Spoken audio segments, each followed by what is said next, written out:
waaw asalaamaaleykum.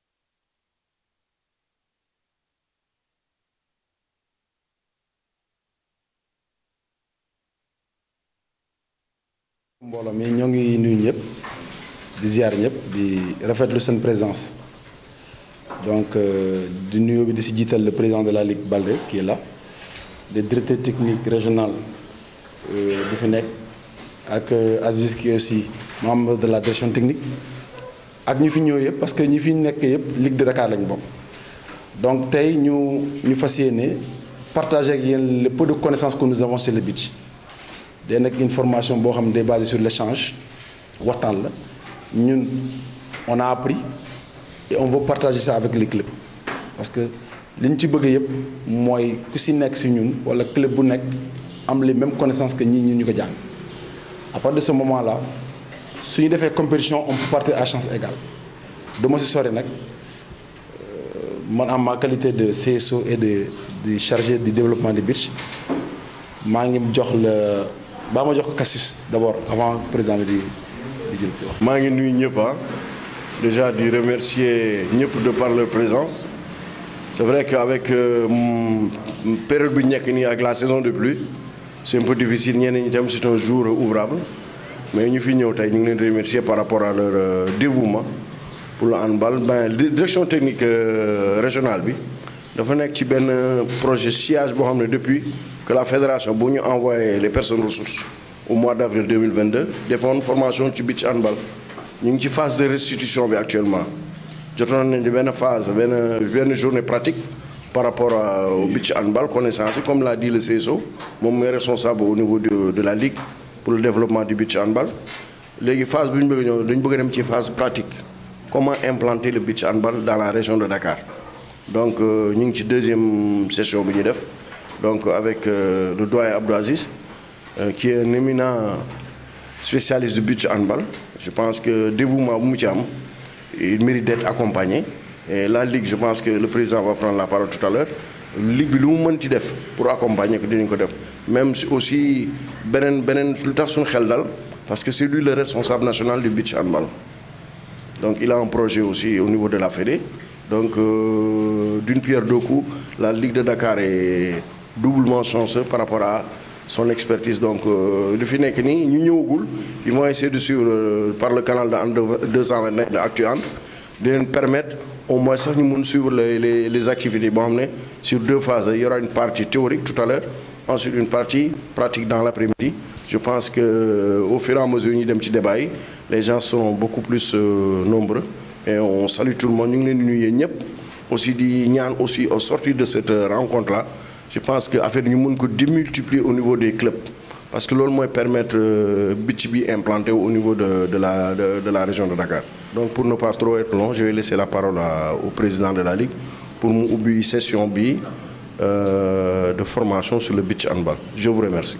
asalaamaaleykum wa rahmatullah donc ñu ngi nuyu ku nekk ci turam ak santam di leen ziar bu baax a baax di kontante bu baax ci ñëw bi ma fi ñëw en tant que président de la Ligue de Dakar ñëw pour inaugurer ñëw pour ouvrir du moins la deuxième session de formation concernant beach handball bi comme ni ko sama sœur yi waxee mooy le président Ousmane chargé de la commission sportive organisation et développement du beach avec le directeur technique régional donc ñu ngi ci suñu deuxième session donc on veut vraiment outiller les équipes de Dakar sur cette partie-là di rappeler bu baax a baax que JOJ 2026 yi war a am Sénégal les gens vont jouer du beach et je pense que aujourd'hui Dakar doit être en avant sur partie boobu noonu donc raison pour laquelle on a organisé cette deuxième session on avait fait une des premières sessions théorie donc il faudra ñu def une deuxième session théorie associée du pratique le soir inchallah avec les clubs donc la Ligue de Dakar à travers ma personne donc di ñaax tous les clubs de Dakar pour la bonne marche de cette session là et puis di faire appel à tous les clubs de Dakar de venir s'associer à cette démarche là donc la Ligue de Dakar est vraiment ouverte et on est là pour vous la handball de Dakar bi ñu dénk nekkul pour ñun nekkul pour man nekkul pour kenn pour yéen la donc soo leen fi nekkul woon ñun jarul ñu fi nekk donc tout ce qu'on va faire c'est en parfaite collaboration avec les clubs de Dakar donc sur ce donc di leen ñaax bu baax a baax et je vous souhaite vraiment une très bonne session. Il est important que ñu jouer ko vraiment avec le beach. Et ça, je demande vraiment à la direction technique régionale avec le CSO, après cette formation-là, nous organisons, nous jouer la Coupe de la Ligue du beach cette année-ci, durant les vacances. Je pense que la saison va être clôturée au plus tard, si deuxième quinzaine ou septembre. Peut-être qu'on aura au moins encore 10-15 jours. Et puis on va s'organiser de telle sorte que nous pouvons jouer beach plage ensemble avec les clubs qui seront intéressés. Et ça, on demande l'ensemble des clubs, que ce soit première, deuxième division, division régionale, que nous jouions vraiment Coupe de la Ligue Beach Handball. Et ça, nous, au niveau du bureau, on va y travailler pour trouver les moyens nécessaires et pour nous jouer cette année-ci avec soit à Fadia, soit à Sen Handball, soit à Tuaonpol, soit à Guédiawaye. Je pense qu'on a largement l'espace où pouvoir jouer ça. Donc sur ce, je déclare votre séance ouverte et je vous donne je vous souhaite une très bonne séance d'aujourd'hui. Digital Semonio, le président de la Ligue de Dakar. Le directeur technique régional, de nuyu aussi Ousmane qui est chargé des compétitions, du nuyu entraîneur yi fi ñëw yépp. Donc di leen wax ne donc comme niñ ko waxé, donc on va travailler sur le beach ce matin. Donc il y aura deux phases. Bu njëkk bi c'est une phase théorique boo xam ne on va vous expliquer tout ce qui est beach hand, surtout au niveau du règlement, au niveau des fondamentaux. Loolu moo leen di mën a permettre ngeen jouer beach. Donc objectif bi président wax nako moy ku nek am lo fi jangé tay bo démé travailler ko ce club ndax buñu commencer le tournoi ku ci nek ñepp ne mek au même pied d'égalité bokk toutes les chances possibles. Donc lool dal moy objectif bi. Donc ce matin donc biñu ñëk def sur expliquer un tout petit peu le règlement.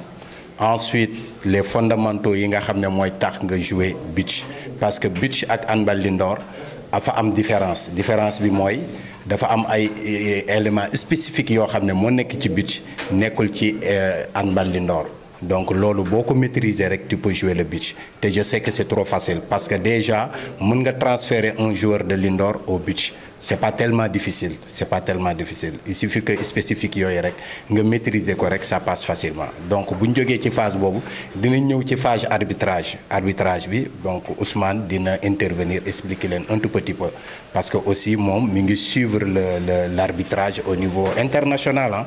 D'ailleurs sax il travaille avec des experts européens sur l'arbitrage donc moom aussi mën nañu partager loolu donc ce matin loolu war nañ def donc bu ngoonee lépp li nga xam ne appliqué jàng nañ ko fii sur théorique bu ngoonee ñu dem au niveau de la plage ñu pratiquer ko parce que tamit ci li ngay pratiquer ci nga koy gën a mën a expliquer say joueurs donc loolu daal la ñu war a def aujourd'hui pour journée tey bi. Il y a les 5 façons de marquer 2 buts. Je reprends le tir en 360, le tir en kung fu, le spécialiste qui marque, le gardien de but qui marque ou bien les tirs en penalty. OK? Donc c'est des actions ça vaut 2 buts. Donc la notion du fair play est fondamentale dans ce sport avec en particulier une relation entre les joueurs et les joueuses entre eux, mais aussi une relation avec les arbitres très possible. En effet, il n'y a pas de contestation en beach hand. C'est-à-dire que beach hand di loo xam ne amul contestation amul casse amul revendiquer loolu mooy objectif bi mooy lan donc boo xoolee beach hand donc c'est plaisir fair play respect. Plaisir il faut que mu am ci fair play il faut que mu am ci respect il faut que ñu am ci moo tax kenn du constater au niveau du beach hand. OK? Voilà, donc lolo c'était l'historique du beach hand. Maintenant si nous demee ci règlement bi d'abord on commence par le terrain. Le beach hand se joue sur un terrain qui a la forme rectangulaire dont les dimensions mesurent 27 mètres de long et 12 mètres de large. 27 mètres de long et 12 mètres de large. OK? Donc les buts ont une largeur de 3 mètres et une hauteur de 2 mètres. Comme c'est des buts en indoor, hein, c'est pratiquement la même chose. Donc hauteur 2 mètres, largeur 3 mètres. OK? il y a un espace libre de sécurité d'une largeur de 3 mètres devrait entourer l'aire de jeu. C'est-à-dire, boo xoolee ci terrain bi fii le terrain de but qui est là donc matérialisé ko nii donc boo xoolee fii zone de sécurité bi ça fait 3 mètres fii ok donc fii zone de changement lay doon pour équipe A fii aussi même chose ok ñu am zone de changement pour équipe B. Donc équipe bu nekk am nga sa zone de changement donc une zone de changement pour les joueurs de champ long de 15 mètres c'est-à-dire que le champ de jeu bi zone de changement bi fii lii c'est uniquement réservé aux joueurs de champ mooy fii là c'est uniquement réservé aux joueurs de champ. Maintenant il y a une autre partie fii boo xoolee fii c'est pour le gardien de but. C'est pour le gardien de but. Gardien de but bi moom moo war a génnee foofu moo war a duggee foofu ok donc on vous dit la zone de changement pour les joueurs de champ est long de 15 mètres ok et une largeur de 3 mètres ok on l'a expliqué tout à l'heure. Maintenant la zone de changement se trouve du côté de chaque kii donc c'est-à-dire que chaque équipe da nga am sa zone de changement équipe A day jël zone de changement bële équipe B jël beneen zone de changement.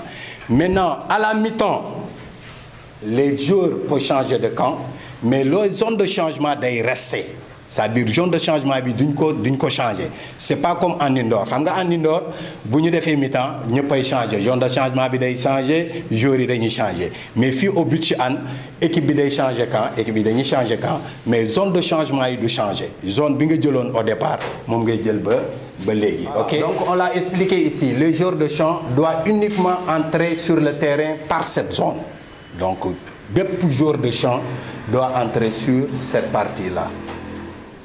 Équipe A comme équipe B. Fii la ñu am droit duggee. Maintenant, le gardien et les spécialistes. C'est important. Le gardien de but, fii la am droit génne, fii la am droit génne pour permettre aux spécialistes d'entrer. Mais buy dugg aussi fii la am droit duggee mais le spécialiste bi nga xam ne moo ko remplacer en attaque fu ko neex génn fii fu ko neex génn ci zone de changement mais buy dugg si nag day ñëw ba fii bu gardien bi génnee moom mu doog a dugg ok mais ñoom ñaar waruñu fekkante ci biir sinon day am sanction ñoom ñaar waruñu fekkante le gardien et le spécialiste waruñu fekkante ok. Donc avant le match arbitre yi dañuy def tirage bi kan moo war a am possession balle wala kan ku gagné soit day jël possession balle wala day tànn zone de changement ok donc tirage boobu bu xasee ba am léegi nag ballon bi dañ koy sànni au milieu la ñuy sànni donc le jeu démarre mais qui doit jouer au but ci an donc une équipe féminine ou masculine de 10 joueurs au maximum donc équipe bu nekk da nga war a am 10 joueurs au maximum 10 joueurs moom la ñuy def sur la feuille de match ok maintenant le temps de jeu est de 10 minutes mais il y a 2 mi-temps de 10 minutes benn mi-temps bi 2 minutes beneen bi 10 minutes excusez-moi 10 minutes mais mi-temps bu nekk benn équipe daf ko war a gagner mënul am match nul mënul am ci mi-temps bu fekkee joué nañu 10 minutes yi jeex équipe yi égalité dañuy dem ci li ñuy wax mort subite le but en or dañuy sànniwaat entre deux équipe njëkk a gagné yaa gagné mi-temps bi ñu dem pause pour 5 minutes suñ demee pause pour 5 minutes on va revenir encore pour deuxième mi-temps bi deuxième 10 minutes yi des boobu aussi on va jouer 10 minutes su fekkee équipe bi pertoon premier 10 minutes yi moo gagné ci 10 minutes yu mujj yi ñaari équipe yi dañoo égalité du am vainqueur foofu mais dinaa ci dellu si tout à l'heure wax leen les cas boobu bu amee fan lañ jëm mais retenez que pour nga gagner match but ci an il faut nga gagner ñaari mi-temps yépp ñaari mi-temps de 10 minutes yépp moom moo lay permettre nga gagner match but ci an mais bu fekkente nag équipe bu nekk même bu fekkee premier 10 minutes yi équipe bële gagné na par exemple je donne un exemple gagné na 10-1 deuxième mi-temps bi beneen équipe B bi gagné 28-2 ñaari équipe yi dañoo égalité ku nekk gagné nga benn mi-temps donc dañuy dem ci li ñuy wax shoot out boobu dafa mel ni genre série de penalty mais am na système bi ñu koy defee dinañ ci dellusiwaat pour expliquer shoot out bi nañ lay demee gars yi bu fekkee am ngeen question balaa may continuer ah mun ngeen dagg poser vos questions après on continue waaw objectif bi mooy ku nekk comprendre su amee question ba fii est-ce qu'il y a pas de question ba fii amul question c'est bon oui. Le spécialiste. Pour le spécialiste waaw. Vous avez dit qu'il peut sortir n'importe où. Oui, dans sa zone de changement. Dans sa zone de changement. Waaw. Maintenant, et s'il marque le but? Voilà, donc très bien. Maintenant, on va revenir. D'ailleurs, sax dinaa dellu si ci loolu rôle spécialiste bi. Parce que le spécialiste moom s'il marque le but, on l'a dit tout à l'heure, le spécialiste but bu mu dugal rek 2 points lay doon. Su fekkee moom tiré na spécialiste bi tiré na ba pare il tire en suspension plongé na dóor na dugg na arbitre bi validé na 2 buts dafa war a aussitôt rapidement il doit se relever et sortir pour permettre à son gardien d'entrer. Il n'a pas le droit de sortir de là dans l'autre zone. Non, dans sa zone de changement, uniquement dans sa zone de changement. Foofu lay jël waaw comme par exemple nii ñoom ñooy attaqué fii il est là. xam nga zone de changement fii la ne bu tiiree ba pare fii lay génnewaat nii lay génnewaatee parce que lii zone gardien adverse la warul génnee fii day ñëwaat génn fii pour permettre à son gardien fii mu ñëwaat. oui question. waaw. 10-10. voilà donc bu fekkee 10 minutes yu njëkk yi ñaari équipe yi dañu égalité 10-10 table bi sifflé fin temps donc bu ñu xoolee score bi 10-10 match bi duñ ko arrêté dañuy dem ci ñuy wax mort subite le but en or golden goal le but en or donc arbitre bi day sànniwaat entre deux ñaari équipe yi joué ku njëkk a dugal rek on arrête le match kooku mooy gagné c'est bon. Donc maniement du ballon donc il y a donc on l'a dit ici comment jouer 2 mi-temps de 10 minutes 5 minutes de pause un vainqueur par mi-temps donc vous avez vu il faut qu'il y ait un vainqueur par mi-temps ensuite un temps mort pour chaque équipe par mi-temps donc mi-temps bu nekk équipe bu nekk am nga droit benn temps mort nga am droit ok alors maniement du ballon. Possibilité de faire rouler le ballon au sol mais en 3 secondes seulement par exemple maa ngi attaqué sama adversaire sori na ma pour def ko passe mun nañu intercepter sama passe am naa droit ma rouler ko mais pour 3 secondes uniquement damay jëlaat bal bi c'est bon foofu leer na 3 secondes nga am droit ok c'est bon. Voilà il est permis de plonger pour récupérer le ballon oui il est permis de plonger mais nag du am contact. Il est permis de plonger pour récupérer uniquement le ballon, mais pas de contact. OK? Voilà. Donc, pas de contact, attaque défenseur. OK? Donc, contre-défensif possible dans la zone bloc. OK? Kooku dinañ ci dellu si expliquer qu'est-ce que c'est que le bloc. OK? Voilà. Donc, remise en jeu a lieu avec un pied sur la ligne du coin, du jet de coin. C'est-à-dire du genre. Bu amee remise en jeu, toujours joueur bi day ñëw ci coin bi ok le pied sur la ligne pour def le jet de franc ou bien la remise en jeu ok on revient ici voilà baax na maintenant pour les sanctions on a dit le joueur sanctionné quitte le terrain c'est-à-dire xam nga en handball indoor on te sanctionne l'arbitre fait ça 2 minutes tu sors 2 minutes mais pour le beach hand arbitre bi nii lay def casser de bras mais tu sors du terrain mais pas 2 minutes au prochain possession de ton équipe automatiquement da ngay dugg gars est-ce que vous avez compris fii sanction tu sors da ngay génn léegi ton équipe va défendre en infériorité numérique c'est-à-dire ton équipe va défendre 4 contre 2 yéen vous serez 2 contre 4 joueurs mais au moment de possession de votre équipe bu amee bal rek ki ñu sanctionné woon automatiquement day dugaat. Il y a une question. oui. Trois yi war a jouer ci biir day nekk benn spécialiste la war a nekk wala deux contre. benn spécialiste nga am plus 3 joueurs donc wax naa ko tout à l'heure en attaque vous serez 4 3 joueurs plus un spécialiste donc vous serez 4 contre 3 en défense ils sont 3 la ñu doon donc en but en attaque bu nekk tu es en supériorité numérique défense bu nekk tu es en infériorité numérique waaw. bu spécial bu yéexee way bu yéexee ndax waaw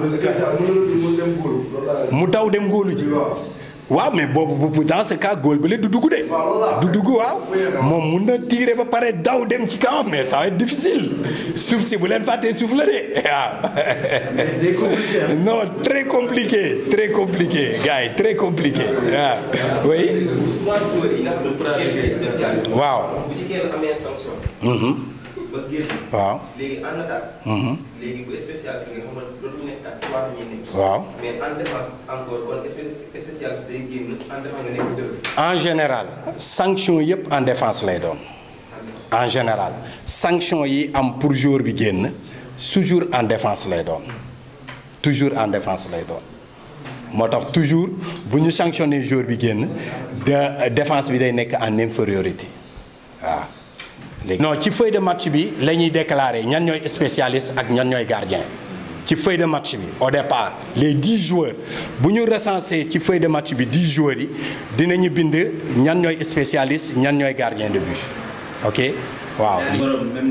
numéro bu mu déclaré ci feuille de match bi numéro boobu la ñuy conserver waaw. le gardien peut être numéro 1 spécialiste 1 doon numéro 4 spécialiste 2 doon numéro 5. donc ci feuille de match bi xam nañ ñan ñooy spécialiste ak ñan ñooy gardien donc il y a 2 gardiens et 2 spécialistes mën na nekk.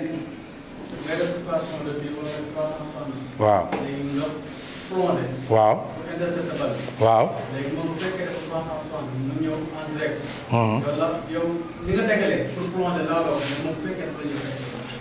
kii lay doon PF lay doon passage en force lay doon waaw donc faute bi boobu dinañ ci dellu si donc faute lay doon ci attaquant bi.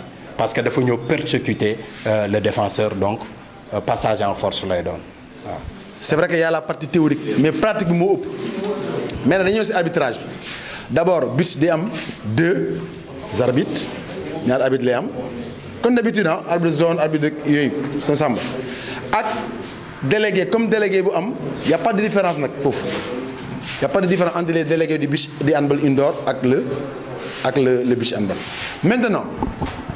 Ces 2 arbitres-là ñoom ñooy officier mais le jeu tout le monde sait que ça commence par un coup de sifflet n'est-ce pas Aziz wax na leen ko c'est entre 2 mais problème mooy entre 2 su amee au but par exemple man ak Arona war a def entre 2 bal bi su ko Samba sànnee moom muy arbitre moi j'ai pas le droit parce que dama njool téye bal bi j'ai pas le droit bal bi dama koy faxas sama zone maintenant jeu bi su commencé xam nga but lu gën a difficile mooy les changements. Aziz vous a expliqué tout à l'heure changement yi kii ni muy duggee kii ni muy génne mais c'est l'une des parties les plus compliquées à gérer parce que chaque fois que par exemple on a parlé du spécialiste que fii lay duggee pour que góol bi génne mais même ce qui est valable pour les spécialistes et les gardiens est valable aussi pour les joueurs de champ parce que joueur de champ bi suy génn wala moom ku koy remplacer par exemple Biba lui il ne fait que défendre Moussa Boye mooy génn en défense Biba ñëw mais Biba suy génn pour que Moussa attaque il faut mu gaaw il ne peut pas Moussa Boye ne peut pas entrer tant que Biba n'est pas entièrement sorti du terrain donc su fekkente ne dañoo fekkante wala kii daa doon sàcc xam nga gars yi Zara Ibrahima yi dañoo gaaw la ay dañuy sàcc sanction la c'est une sanction 2 minutes lu ñuy wax 2 minutes ñun am na benn appellation ak même kii bi sax nu mu tuddati mu kii bi gesticulation bi bokkul donc équipe bi day perdre et ils vont perdre la possession de la balle su dee ñoom ñoo doon attaqué dañuy perdre balle est-ce que vous comprenez donc la première chose à gérer au but c'est les changements parce que dafa gaaw ba pare souvent sa équipe day nekk en danger ba goal bi du génn sax spécialiste bi prolongé parce que ça c'est concernant le pourtour du terrain. Maintenant beneen mooy Aziz wax na leen sànq que tout le monde est à genoux yéen a xam su la nekk à genoux mais fa ngeen toog de toute façon kenn rek mooy taxaw mooy le coach titulaire parce que coach yi en général dañuy nekk 2 par équipe mais kenn mooy taxaw moom mooy kuy wax su bëggee keneen ki wax day toog comme fële rek xam nga fële aussi dañuy rappeler tout le temps à l'ordre les entraîneurs fii aussi c'est la même chose il n'y a qu'un seul entraîneur qui doit se mettre debout zone de changement yi ngi xam nga fii xam nga taabal mun na nekkee fii Cheikh mais dara mun na échapper arbitre yi te table bi gis ko comme fële rek xam nga mooy changement fële en général su amee table bi mooy ñëw siffler mais fii arbitre yi lañuy am ñoo amee responsabilité parce que ñoom ñoo gën a jege affaire yi mais les arbitres la table doit aider les arbitres dans le travail comprendre maintenant je parlais de la faute d'attaque bis dafa gaaw faute d'attaque da see gaaw dinañ si ñëw parce que li Aziz expliqué ak man li muy expliqué fii dinañ ko matérialiser d'abord le marché expliqué naa ko léegi réception bi soo ko defee sur un pied à l'arrêt nga jël bal bi tu as déjà un pas bal bi soo ko jëlee à l'arrêt nii un pas la su dee da ngeen dem shoot out vous allez voir ça sur les vidéos parce que marché aussi foofu daf see gaaw peut-être que handball indoor bi li muy toléré fii di ko toléré beneen mooy aussi la réception sur un pied aussi tu n'auras plus droit à faire 3 pas tu auras droit à faire que 2 pas mais c'est circonstance la su fekkee ne jour bi c'est dans le jeu on peut le comprendre mais si des shoot out la mënoo ko def shoot out suñu la passé il faut que nga jël bal bi en l'air pour nga mën a am 0 à la réception pour nga mën a def les 3 pas comprendre nga beneen bi mooy wax na aussi sur les gestes techniques 360 bi xam nga 360 on vous a dit que quand le joueur doit tirer les pieds doivent être orientés vers le but mais loolu c'est bien andi ma terrain bi mais quand le gaucher est à droite dana day changer est-ce que comprendre gaucher bi xam nga droitier bi su nekkee fii il doit orienter les pieds là c'est bon non mais su dee droitier bi fii la nekk le droitier quand il est là su defee ni avantage am la on lui demande d'orienter les pieds vers l'extérieur est-ce que dama dégg sàmm. gars yi fii est-ce que comprendre ngeen baax li mu bëgg a wax. si la difficulté bi du am joueur bi quand il oriente les 2 pieds comme ça vers les buts c'est bon mais quand le droitier est à gauche il peut pas orienter les pieds comme ça il les oriente vers l'extérieur c'est pour les arbitres parce que foofu il faut ngeen xool ko bu baax ça yaa Cheikh comprendre voilà mu ngi nii xam nga fii dafa normal xoolal le droitier quand il est à gauche gis ngeen ko le droitier bay nekk fii moo tax il a tànk bi nii la ko orienté donc c'est des joueurs bi dafa dem 360 arbitre lu muy njëkk a xool mooy la position des au-delà de la réception bu muy def ak ses pas tànk bi lay njëkk a xool parce que tànk bi su nekkee à l'intérieur fii kii bi valable lul de 360 valable en ce moment là bii bi lan lay compter un lay compter voilà puis yaa ngi nii incorrect gis ngeen fii droitier bi fii c'est droitier il est à son poste donc pourquoi fii ko incorrect parce que le pied n'est pas orienté vers les buts quand yaa ngi fii waa ji soo pour mu dugal affaire bi normal il faut que tànk yi orienté ci camp yi ça c'est un droitier qui est à droite et un gaucher à gauche gaucher bi aussi su dee tànk bi orienté gu fii mënu am 2 points 1 point lay am parce que bii moo valable bi valable léegi avancé voilà yii yoo correct lii nag mooy fii kan moo fi nekk gaucher moo nekk fii te xam nga quand yaa ngi nii mais moom il peut pas faire ça il faut qu'il oriente vers l'extérieur ses pieds pourquoi parce que quand il oriente les pieds vers les buts fii da koy yomb 360 bi du mat difficulté est-ce que comprendre nga donc pour que mu baax il faut que tànk mu yóbbu ko vers l'extérieur ici moom c'est toujours correct que ce soit un droitier ou un gaucher c'est bon ici aussi c'est la même chose fii c'est un droitier qui est à gauche son pied n'est pas orienté vers les buts mais vers l'extérieur bon similitude bëri am na si ak lii maintenant xam nga lii ceinture xam nañ ko ah bii avantage Abdou tàmm na ko dribble double double dribble avertissement frappe. avertissement jeu passif. foofu Ousmane ma dellu ci gis nga lu beach jeu passif daf ci gaaw trop jeu passif beach dafa gaaw parce que boo attaqué ngeen am possibilité jàkkaarloo camp yi dellu si waat rek arbitre bi lay yëkkati 1 2 3 passif.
Acha, on y va.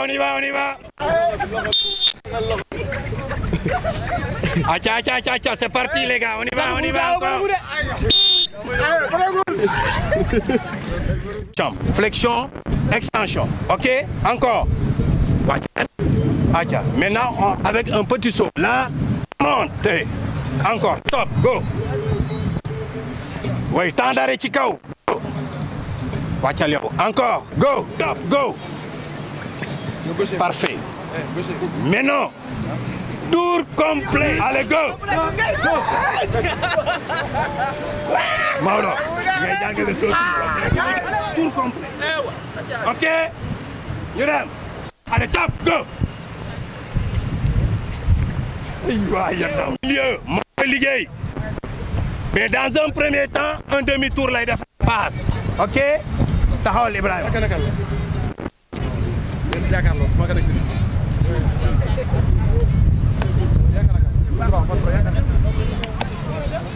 Ok. Kan. Da ngay jël bal bi ci moom. Les gars on suit. Réception, appui, saut demi-tour, passe fële. Jëlaat là, appui, saut demi-tour, passe fële. Ok? Demi-tour rek. Allez go. Damal, double appui, tag. Merci. Acha jëlaatal, go. Tag. Voilà, c'est vu. Acha ñu dem, go. C'est parti les gars. Acha, go. N'oubliez pas.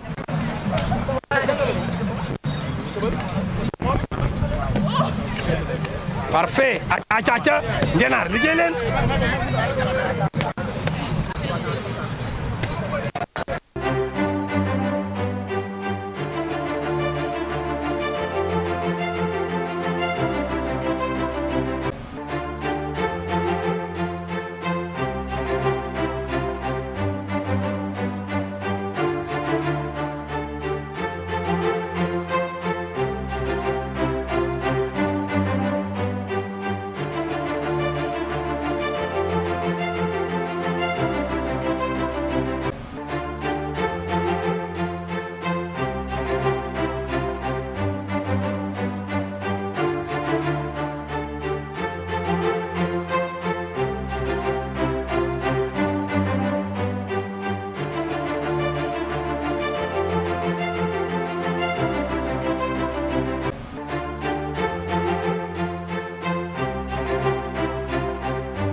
Donc, alhamdulillah, nous venons de finir notre journée de formation.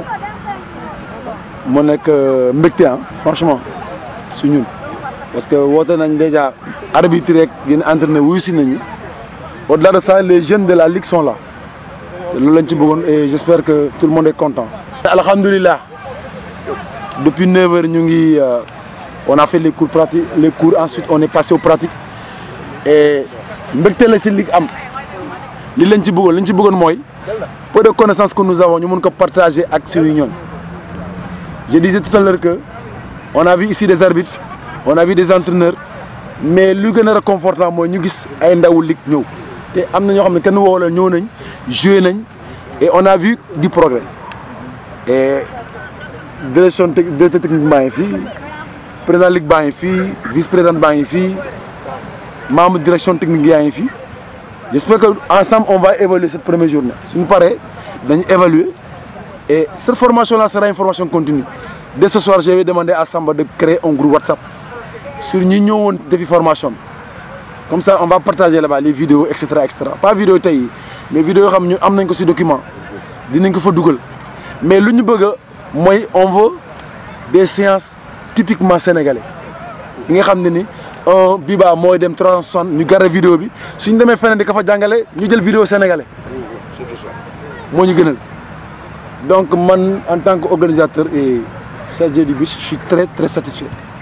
Content parce que nous déjà un premier essai. Je pense que ça a été une réussite. Nous sommes contents. Et ils ont pris du plaisir. C'est ce que solo. Beach, je disais tout à l'heure que la théorie est trop, mais la pratique est d'accord. Si vous pratiquez, vous allez comprendre. Et vous avez une difficulté aussi quand on faisait les cours le matin. Si changement, c'est difficulté. Avec une geste technique, mais jarul teg sa bopp pression di ngeen ko mën après. Beneen bi mooy au sortir de cette journée de formation là ku si ne soo demee si club jéemal jàppale ñu fa ñi ñëwul ngeen jéem a implanté avec teg su dee plo am ngeen ko plo teg leen plo yi ngeen joué nga jéem a yow tamit li nga fi jëlee nga partage ak ñu si des et je sais que incha allah il y aura une deuxième journée de formation avec l'accord du président suñ ko defee on va voilà du bureau on va évaluer après. Nous parce que Inch'Allah on va organiser la Coupe de la Ligue. Je remercier toute l'assistance ñu fi nekk depuis ce matin aussi itam ñi ñëw parce que c'était pas évident ce matin il pleuvait on était un peu inquiets mais je pense que une bonne partie gars ils ont répondu à la sollicitation de la Ligue. Comme nous m'avons dit ce matin la Ligue depuis bu ñu jógee ci formation avec au niveau de la Fédé.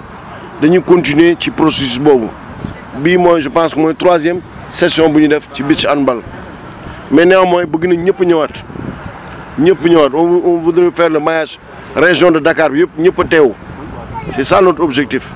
Comme il a dit on fera le bilan de la journée avec tous les responsables même ñu ñëwul sax on va essayer de les associer ni wax reprendre avec la création du groupe WhatsApp ça va permettre même ñu ñëwul mën xam lan lañ liggéey en attendant. Et le beach, handball, c'est très facile de l'enseigner. Ça ne demande pas beaucoup d'efforts, mais ça demande beaucoup plus de concentration par rapport au jeu. Et c'est un jeu, c'est un sport ludique.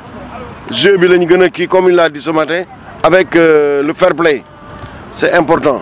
Donc, pour ne pas trop retenir les gens, je vais adresser uniquement des remerciements à M.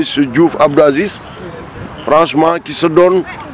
Donc, j'aimerais même Nguyen Tachoko. Parce que c'est un gars qui s'est beaucoup donné pour le beach handball au Sénégal. C'est pas du hasard. Moi, je nommé le responsable du beach handball au niveau national. La direction technique nationale, moi, je suis responsable du beach handball. Il l'a mérité. Et je lui dis que ce que je lui souhaite, pour bientôt, de le voir comme étant un formateur au niveau de l'Afrique. Il a les compétences, il a le dévouement, il a l'engouement. Donc, peut-être dernier message que je vais lancer encore, Ousmane, je dois remercier parce que c'est notre baïfal. C'est notre baïfal de la Ligue. Donc, un remerciement, c'est par rapport à la Ninek en ligne, ou Actu Hand. Depuis ce matin, ils nous ont accompagnés. et avec une équipe bien dynamique. Nous avons depuis ce matin une belle image. Image. Donc on les remercie, nous les remercier. Déjà la présidente est là, nous pouvons saluer au passage. Simone, de même que son cadreur là, et Khalil aussi. Donc on est tous contents trop. Donc pour ne pas trop retenir la parole, je donne la parole à la vice-présidente. Je remercie les différents coachs et équipes qui se sont déplacés pour venir jusqu'ici. Sama dame yi di leen gën a booster pour ngeen gën a ñëw di remercier tonton Aziz tonton Aziz yow moom ñaani dañ lay beral loxo chaque fois la même chose comme li may wax rek bu doon benn place la suñ ko doon joxe tama yor ko yow laa koy jox loolu moom je l'ai toujours dit di remercier sama Baye Fall bi di remercier Ligue de Dakar ci initiative bi mu jël aussi pour faire savoir et connaître le beach hand di remercier waa Actu Anna Tata Simone di leen jaajëfal yéen ñëpp et puis on espère encore avoir l'occasion ñu produire yeneen journée ñu gën a xam gën a miinante surtout et mieux connaître aussi et apprécier le beach hand. C'est pas très difficile à connaître en plus c'est très ludique waaw jeu boo xam ne franchement ça doit être très facile et puis li nga xam ne moom lañ jot a jàng as néew ñu yóbbu ko delluwaat jëm koo pratiquer rek xool ba xam après on se retrouvera inchallah remercier ñëpp daal di leen jaajëfal. li ma waxoon si suba si rek laay delluwaat. Handball bi moom du handballu Baldé du handballu Ligue de Dakar handballu ñëpp la donc ñun yéen a tax ñu nekk fi donc soo leen si amee ay soxla am ay question maanaam c'est important parfois ñu daje ñu gisante ñu xamante c'est important parfois nit romb ma xaw ma ko wala man ma romb ko xaw ma ko quoi ces séances là ces jours là day important que nit ñi xamante quoi ngeen xam les responsables ligue ñu sommes à votre disposition. Sens bi Ligue de Dakar am peut-être am na yeneen ligue yu ko amul aujourd'hui on a Ousmane on a doyen Abdou Aziz qui fait part de la direction technique régionale nekk direction technique nationale assemblée yore beach handball national ñu am Cassus mu nekk directeur technique régional ba pare nekk coordonnateur entraîneur yi nekk Sénégal yëpp donc sens bi ñu am ñun il faut ñu exploiter ko du ñu xaar kenn handball bi dara nekku fii les gens là participation symbolique la ñu waxoon tey rek. Et les gens ont fait l'effort nous on peut accompagner on complète ñi fi nekk ñëpp dañoo bàyyi seen yitte war a dem liggéey ji wuñu amul benn fukki dërëm buñ ci am au contraire waroon nañ mën a dem moyen di seen talent feneen ñu fay leen mais defuñu ko mais discipline handball moo amul dara sacrifice rek a fi nekk mais tamit nit ñi suñ koy sacrifier il faut que bu tamit ñu respecter les règles nit ñi yaru ensemble respecter la hiérarchie c'est important c'est important. ay xale ngeen am ngeen avenir bi mu ngi seen kanam ensemble góorgóorlu leen si li ngeen nekk handball bi sacrifice kese la amul leneen dara amu fi j'ai l'habitude de le dire ensemble j'ai jamais vu koo xamante ne nañ moom moo dem handball moo ko yóbbu Europe mu ñibbi si moo tabax seen kër wala moo yóbbu papa màkk man ma nekkee si handball bi ça ne fait même pas 10 ans peut-être 10 ans lay donc ça veut dire que ne ku si nekk di jàng góorgóorlu sa jàng ku si am métier góorgóorlu si sa métier bi dara mun la yàqal après nga kon ne dem ñun ñuy nekk fii dañuy xëy dem liggéey ji ñu dénk Ligue de Dakar dañuy xëy dem liggéey après ñibbisi doo ko dem si handball bi donc ku fi bëgg a def handball bi sa métier dina compliqué trop ay xale ngeen ay jeunes ngeen góorgóorlu leen si li ngeen di def mooy jàng bi muy liggéey bi formation bi c'est important ngeen encouragé ñu ñaanal ñu liñ ñu jox yomb na yombul liñ si mën a waslu àq nañ si waslu àq ñu ngi préparé suñuy demi-finale régional ak finale cette fois-ci je pense qu'on va convoquer une rencontre avec les clubs concernés ñu informer leen par rapport ak ni nga xamante ne moom la ñu war a jouer mais il faut nit ñi xam ne si liñ leen di ñaax mooy que ne suñ si eggee ñu jouer ko dans l'esprit fair play ak discipline esam la ku que le meilleur gagne loolu vraiment moom la ñuy ñaan yéen ñëpp dinañ convoquer les 8 clubs yi nga xamante ne ñoom la concerné incha allah semaine prochaine après Magal pour ñu commencer ñu tëj au plus tard le 15-16 septembre su yàlla defee jàmm ak salaam ñu organiser finale yu neex comme yi ñu daan organiser ñaan nañ yàlla finale yu gën a neex yi ñu daan organiser et suñ ko amee dinañ ko def économiser wuñ 100 000 wala 200 000 lu ñu waay jox si handball bi dinañ ko si delluwaat après jëlaat suñu poste def si loolu rek laa amoon li may tëjee di remercier vraiment doyen Abdou Aziz di remercier toute la Ligue de Dakar et vraiment amoon maa ngi leen di wax je souhaite un bon retour